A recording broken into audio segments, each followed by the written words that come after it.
వ్యవసాయ అనుబంధ రంగమైన పట్టుపురుగుల పెంపకం ఇటీవలి కాలంలో ఎందరో రైతులకు ఉపాధిగా మారింది. స్వల్ప కాలంలోనే పెట్టుబడులు చేతికి రావడం, ప్రభుత్వ రాయితీలు లభించడంతో అధిక శాతం రైతులు పట్టుపురుగుల పెంపకానికి ముందుకొస్తున్నారు. సో ఈ పట్టుపురుగుల పెంపకంలో కీలక దశ చాకీ పురుగుల దశ. సో ఈ మొదటి దశ అయిన ఈ చాకీ పురుగుల దశ పెంపకంలో ఎంత శ్రద్ధ వహిస్తే తదుపరి దిగుబడులు అంత బాగుంటాయి. రెండవ దశ నుంచి అందించే మేతల విషయంలోనూ పెంపకదారులు శ్రద్ధ వహించాలి. వర్షాకాలంలో పట్టుపురుగులకు ఎక్కువగా గ్రాసేరీ, ప్లాచేరీ అనే వ్యాధులు సోకి పట్టుపురుగులు చనిపోయేలా చేస్తాయి. కాబట్టి చాకీ పురుగుల దశ నుంచి పట్టుపురుగుల పెంపకంలో కొద్దిపాటి మెలకువలు పాటిస్తే దిగుబడులు పొందే అవకాశం ఎక్కువగా ఉంటుంది. అయితే పట్టుపురుగుల యొక్క పెంపకానికి ఉష్ణోగ్రత మరియు తేమ శాతం ఎంత ఉండాలో తెలుసుకుందాం. వీటి కోసం వాతావరణంలో 28 డిగ్రీల సెల్సియస్ ఉష్ణోగ్రత, 90% గాలిలోని తేమ అవసరం అవుతుంది. సో మీలో ఎవరైనా పట్టుపురుగుల పెంపకం చేస్తున్నారా? అయితే వీటికి వచ్చే వ్యాధులు ఎలా సోకుతాయి, మనం ఎలాంటి జాగ్రత్త చర్యలు తీసుకోవాలి, సో వీటికి ఇచ్చే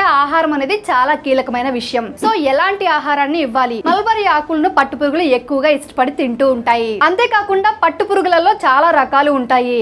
మనం పట్టుపురుగులను సెలెక్ట్ చేసుకునేటప్పుడు వాటి రకాలు, అవి ఎంత దిగుబడి వస్తుంది ఏంటి అనే విషయాలపైన మనం వాటిని సెలెక్ట్ చేసుకోవాల్సి ఉంటుంది. కాబట్టి వాటిలో ముఖ్యమైన పట్టుపురుగుల రకాల గురించి కూడా నేను మీకు ఈ రోజు తెలియజేస్తాను. సో వీడియోని స్కిప్ చేయకుండా చివరి వరకు పూర్తిగా చూడండి. సో మీకు కావాల్సిన సమాచారం ఈ వీడియోలో లభిస్తుంది. ఇంకా మీలో ఎవరైనా మన ఛానల్ ని సబ్స్క్రైబ్ చేసుకోకుండా చూస్తున్నట్లయితే ఫ్రీడమ్ ఫార్మింగ్ తెలుగు ఛానల్ ని సబ్స్క్రైబ్ చేసుకోండి. బెల్ బటన్ ని ప్రెస్ చేయడం మాత్రం అస్సలు మర్చిపోకండి. ఇక ఏమాత్రం ఆలస్యం చేయకుండా టాపిక్ లోనికి వెళ్ళిపోదాం. హాయ్, హలో, నమస్తే, welcome to freedom farming Telugu channel. నేను మీ శిరీష కందుల.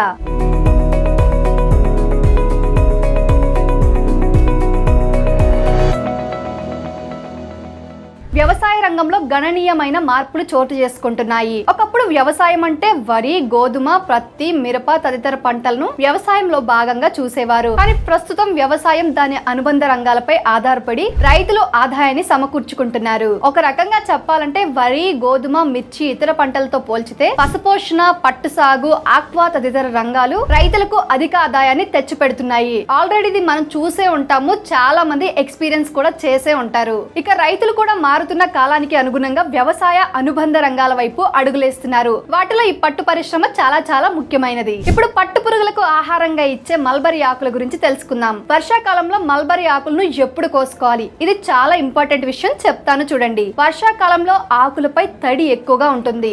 కాబట్టి వర్షం లేని సమయంలో ఆకులను కోసుకొని నిల్వ చేసుకోవాలి. రోజంతా వర్షం పడేలాగా ఉంటే ఒక మేతకు ముందుగానే ఆకులను కోసి నిటారుగా షెడ్ లో పెట్టుకొని ఆరబెట్టుకోవాలి. ముఖ్యంగా పెద్ద పురుగులకు 24 డిగ్రీల సెల్సియస్ నుండి 26 డిగ్రీల సెల్సియస్ ఉష్ణోగ్రత అనేది చాలా అవసరం. ఇంకా గాలిలో తేమ 70% వరకు ఉండాలి. ఈ పట్టు పురుగులపై ప్రతిసారి మేత వేసే ముందు సున్నం పొడిని చల్లితే అక్కడ ఉన్న తేమ శాతం తగ్గి పెంపకానికి అనువుగా ఉంటుంది. దాని వల్ల ఎటువంటి రోగాలు సంక్రమించే అవకాశం ఉండదు. 4వ దశ నుంచి లేచిన తరువాత ఒక్కసారి మాత్రమే ఈ పట్టు పురుగుల పడకలను శుభ్రం చేయాలి. చదరపు అడుగు బెడ్ విస్తీర్ణంలో 70 నుంచి 100 పురుగులు మాత్రమే ఉండేలా చూసుకోవాలి. వర్షాకాలంలో పట్టు పురుగులకు సోకే గ్రాసేరీ, ప్లాచరీ అనే వ్యాధుల గురించి తెలుసుకుందాం ఇప్పుడు. ఈ వర్షాకాలంలో తేమ ఎక్కువగా ఉండడం వలన తడి ఆకులను ఎక్కువగా తినడం వలన గ్రాసేరీ, ప్లాచరీ అనే వ్యాధులు వచ్చే అవకాశం ఉంటుంది. అయితే ఇందులో మొదటగా గ్రాసేరీ వ్యాధి గురించి తెలుసుకుందాం. దీనినే పాల రోగం అని కూడా అంటారు. ఇది వైరస్ వలన లభిస్తుంది. పురుగు శరీరం లోపల అంతా కూడా పాలలాగా తెల్లగా అయి పురుగు అంచులకు అంటే చివర్లకు వస్తుంది. ఆహారం తీసుకోదు, అంచులకు వచ్చి కింద పడిపోతుంది. ఇది ఎక్కువగా ఉష్ణోగ్రతతో హెచ్చు తగ్గుల వలన గాని, తడి ఆకులు ఎక్కువగా తినడం వలన గానీ వస్తుంది. ఇక రెండవది ప్లాచేరీ. ఈ ప్లాచేరీ అనేది ఆకు నాణ్యత లేకుండా తడి ఆకు తినడం వలన నీరసించి నోటి నుండి ద్రవం వచ్చి పురుగులు కుసించుకుపోయి చనిపోతాయి. సరైన యాజమాన్య పద్ధతులు పాటించకపోవటం వలన ఈ ప్లాచేరీ అనే వ్యాధి వచ్చే అవకాశం ఎక్కువగా ఉంటుంది. సో గ్రాచేరీ, ప్లాచేరీ రోగాలు సోకిన పురుగులను బెడ్ నుండి వేరు చేసి మిగిలిన బెడ్ లో సున్నం పొడిని చల్లి అక్కడ నుంచి వ్యాప్తి చెందకుండా చేయవచ్చు. చంద్రిక మీద మోల్డింగ్ చేసే విధానంలో కొన్ని మెలకువలు పాటించాలి. ముందుగా 25% పురుగులు పక్వానికి వచ్చి గూడు కట్టే సమయంలో వాటిని ఏరి వెదురు చంద్రికలపై కానీ ప్లాస్టిక్ నేత్రిలపై కానీ వేయాలి. అరలలో మిగిలి ఉన్న పురుగులపై ప్లాస్టిక్ నేత్రిలు పరచాలి. అప్పుడు ఆ పురుగులు దాని మీదకు చేరి గూళ్లు కట్టుకుంటాయి. 2 రోజులలో గూళ్లు కడతాయి అన్నమాట. సో ఆ 2 రోజులు పొడి వాతావరణం అనేది మనం వాటికి కల్పించాలి. అవసరమైతే ఫ్యాన్స్ కూడా వేసుకోవాలి. ఈ ఫ్యాన్స్ ఎందుకంటే ఎటువంటి చెమ్మ, తడిదనం ఆ పురుగులకు తగలకుండా ఉండేందుకు. సో పట్టు పురుగులకి ఇచ్చే మల్బరీ ఆకులు ఫుడ్ గురించి అయితే ఇదేనండి సమాచారం. ఇప్పుడు పట్టులోని రకాల గురించి తెలుసుకుందాం. ముందుగా మల్బరీ పట్టు. ప్రపంచంలో ఉత్పత్తి చేయబడిన వాణిజ్య పట్టులో ఎక్కువ భాగం ఈ రకం నుండి వస్తుంది మరియు తరచుగా పట్టు సాధారణంగా మల్బరీ పట్టును సూచిస్తుంది. అంటే పట్టు అంటే అందరి నోట్లో మొదటిగా వచ్చేది మల్బరీ పట్టు ఇలానే. సో ఈ మల్బరీ సిల్క్ అనేది సిల్క్ వామ్ బాంబిక్స్ మొరియల్ నుండి వస్తుంది. ఇది మల్బరీ యొక్క ఆకులను మాత్రమే తింటుంది. ఈ పట్టు పురుగులు పూర్తిగా ఇంటి లోపల మాత్రమే పెంచబడతాయి. భారతదేశంలో కర్ణాటక, ఆంధ్రప్రదేశ్, పశ్చిమ బెంగాల్, తమిళనాడు మరియు జమ్మూ అండ్ కాశ్మీర్ లో ప్రధాన మల్బరీ సిల్క్ ఉత్పత్తి చేసే రాష్ట్రాలు. దేశం యొక్క మొత్తం మల్బరీ ముడిపట్టు ఉత్పత్తిలో 96% వాటాను కలిగి ఉన్నాయి. ఇక రెండోది తాసర్ పట్టు. దీన్ని తుస్సా అని కూడా చెప్తూ ఉంటారు. తాసర్ అనేది రాగి రంగు ముతక పట్టును ప్రధానంగా గృహోపకరణాలు మరియు ఇంటీరియర్స్ కోసం ఉపయోగిస్తారు. ఇది మల్బరీ సిల్క్ కంటే తక్కువ మెరుపుతో ఉంటుంది, కానీ దాని స్వంత అనుభూతిని మరియు ఆకర్షణను కలిగి ఉంటుంది. తాసర్ పట్టు అనేది పట్టు పురుగు ఆంథేరియా మైలిటా ద్వారా ఉత్పత్తి చేయబడుతుంది. ఇది ప్రధానంగా ఆసన్ మరియు అర్జున్ అనే ఆహార మొక్కలపై వృద్ధి చెందుతుంది. పెంపకం బహిరంగ ప్రదేశాల్లో చెట్లపై ప్రకృతిలో నిర్వహిస్తారు.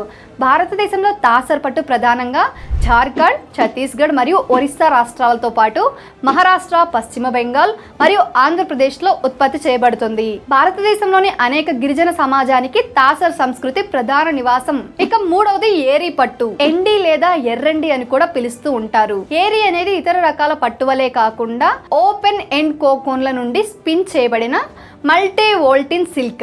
ఏరీ పట్టు అనేది పెంపుడు పట్టు పురుగు ఫిలోసామియా రిసిని యొక్క ఉత్పత్తి. ఇది ప్రధానంగా ఆముదం ఆకులను తింటుంది. అంటే ఒక్కో రకం పురుగు ఒక్కొక్క ఆకులను తిని పెరుగుతాయన్నమాట. ఏరికల్చర్ అనేది ప్రధానంగా మాంసకృతులు పుష్కలంగా ఉన్న ప్యూపా కోసం చేసే గృహ కార్యకలాపాలు గిరిజనులకు రుచికరమైనది. ఫలితంగా ఏరీ కోకూన్లు నోరు తెరిచి తిప్పబడతాయి. పట్టుని గిరిజనులు స్వంత ఉపయోగం కోసం చద్దర్లు అంటే ర్యాప్ల తయారీకి దేశీయంగా ఉపయోగిస్తారు. భారతదేశంలో ఈ సంస్కృతి ప్రధానంగా ఈశాన్య రాష్ట్రాలు మరియు అస్సాంలో ఆచరించబడుతుంది. ఇది బీహార్, పశ్చిమ బెంగాల్ మరియు ఒరిస్సాలో కూడా కనిపిస్తూ ఉంటుంది. సో చూసారు కదా, ఇవి పట్టుకు సంబంధించిన 3 ముఖ్యమైన రకాలు. ఇక మల్బరీ పట్టు మల్బరీ ఆకులను తిని పెరుగుతుంది. ఇక రకరకాల పట్టు పురుగులు రకరకాల ఆకులను తిని పెరుగుతాయి. సో ఎక్కువగా అభివృద్ధిలో ఉన్నది, ఎక్కువగా మార్కెట్ లో అవైలబుల్ గా ఉన్నది వచ్చేసి మల్బరీ పట్టు. ఇది మనందరికీ తెలిసిందే. ఈ వీడియో మీకు నచ్చిందని అనుకుంటున్నాను. ఈ సమాచారం మీకు ఉపయోగపడుతుందని అనుకుంటున్నాను. సో ఇలాంటి మరిన్ని ఐడియాస్, మరింత సమాచారం మన freedom farming Telugu channel page లో ఉంటుంది. సేంద్రియ వ్యవసాయం ఎలా చేయాలి, సేంద్రియ ఎరువులు ఎలా తయారు చేయాలి అనే దాని గురించి కూడా ఉంటుంది.